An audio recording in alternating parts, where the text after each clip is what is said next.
Welcome to your Cyber Tips Explainer, where we make everyday people understand the cyber world around us.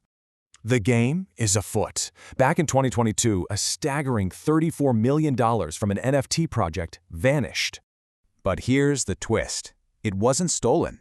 It was locked away forever. A most curious case, indeed. This, my friends, is the tale of the jammed door, a silent assassin in the Web3 world. Picture a bank vault, right? Stuffed with cash. Now imagine someone just jams the only door shut. Our investigation begins right at the crime scene, the smart contract's seemingly harmless automatic refund process. The attacker's trap was a brilliant but devastatingly simple four-move checkmate. Elementary, really. Because that one refund failed, no new bids could ever succeed. The auction was just frozen solid. And the most fascinating part? This was all completely preventable. It just boiled down to one design choice. The elegant solution is to let users pull their funds out instead of having the contract push them. And believe me, this wasn't a one-off.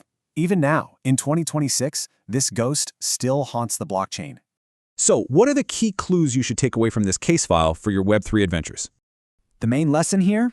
A truly secure system never lets one person's problem become everyone's catastrophe. Binge on our playlists on a watch marathon to become a cybersecurity expert. Subscribe to this channel, like and share this video with someone you deeply care about to have a foolproof cyber defense.